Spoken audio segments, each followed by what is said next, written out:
So the venture is called Personal Air Quality Systems. We are talking about personal environment mapping, smartphone-driven, PACS platform-driven, IoT-ready solutions. That's our enterprise.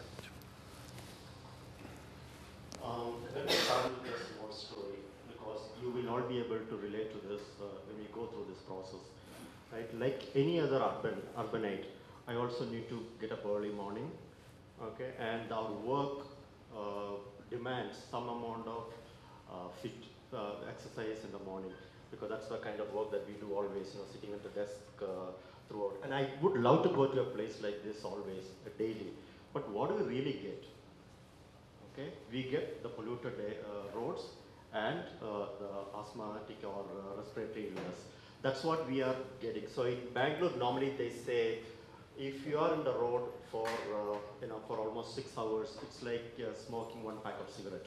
That's what we normally get, right? And the story is not very different when you go to work. And we are going through the same polluted road or cramped commuting areas. And once you reach office, again you are cramped into a conference room for hours and hours of meetings.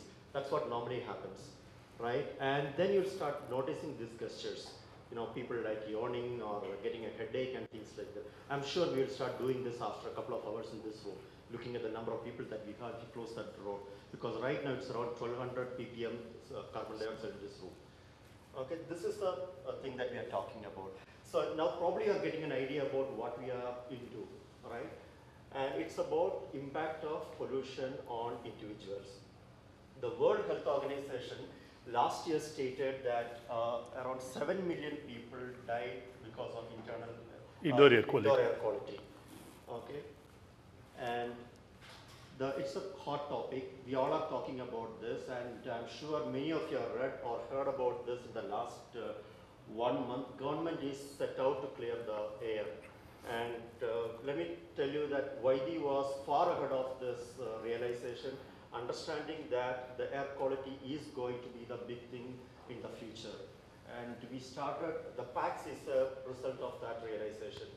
So we realized internal air quality or the pollution is going to be the big thing, like clean food or the hygienic food or clean water. So that's what we are into. Now, who are we actually? So as I mentioned earlier, PACS is a result of that realization.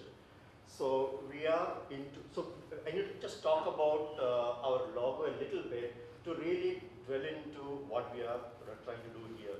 So all our solutions centered around an individual, because that's what differentiates us from our competitors. We continuously monitor the environment that an individual is exposed to, like temperature or humidity and time, location, various other things, and give meaningful insights and information to the individual to empower him.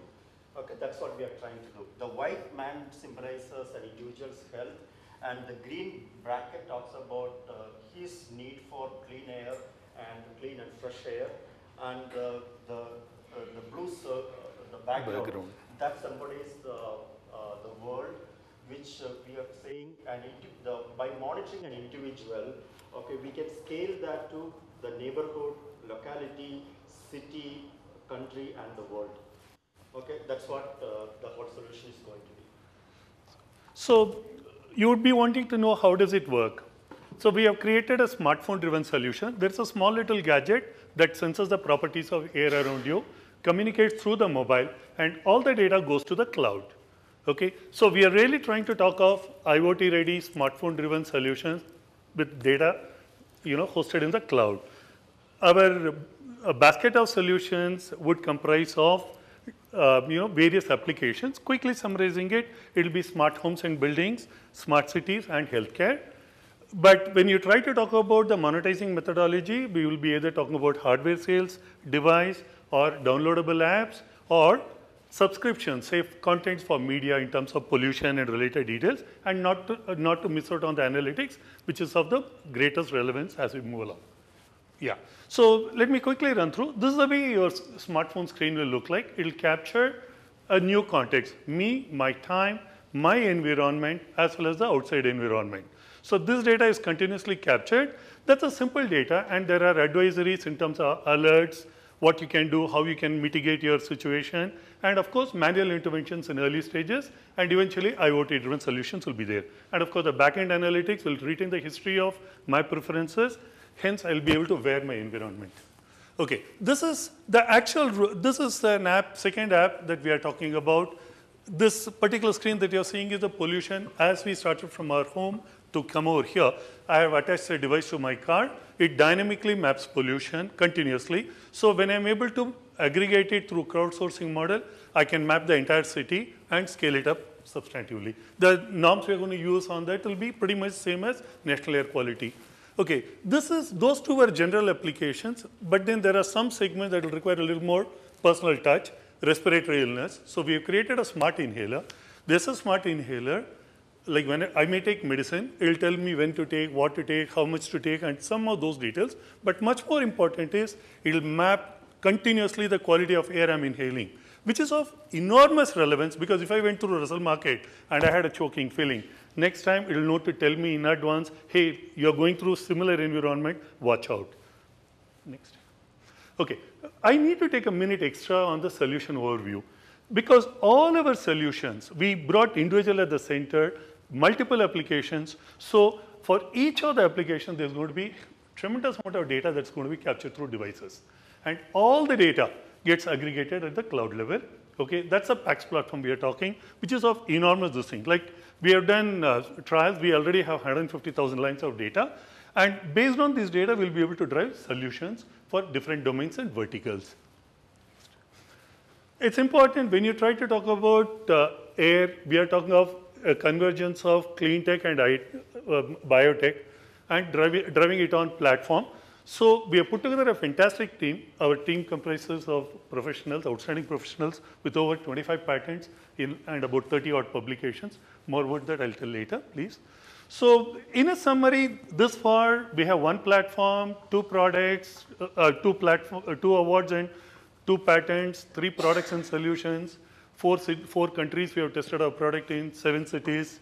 We are in collaboration with various MNCs for tie-up and related things. And in terms of financials, we have been a bootstrapped, self-funded startup.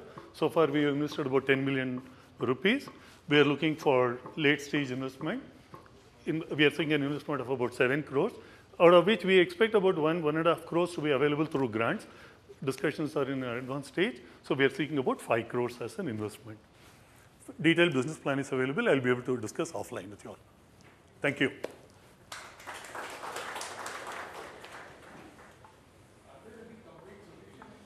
Sorry? No. Typically, what has been talked is indoor air quality. Okay, nobody has drilled it down to an individual.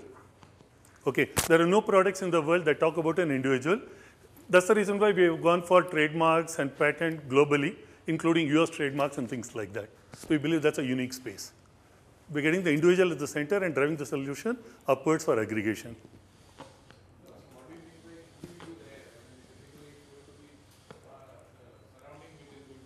Excellent, excellent.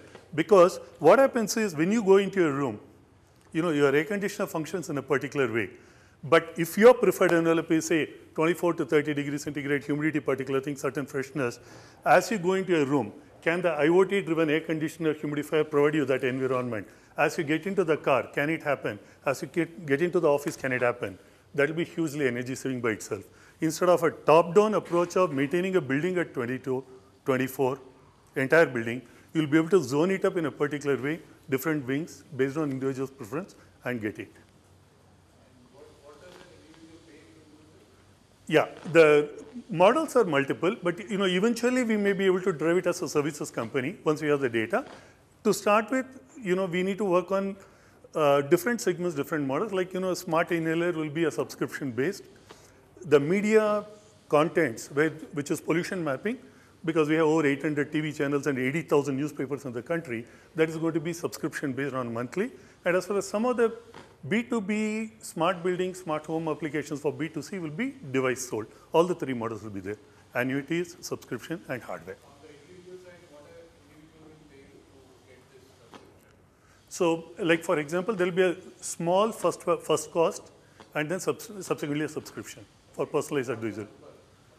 So the number will be something like 2,000 rupees to 18,000 rupees, depending on the type of model you're going to choose. Okay? And the subscription will be, say, 30 rupees to 100 rupees per month.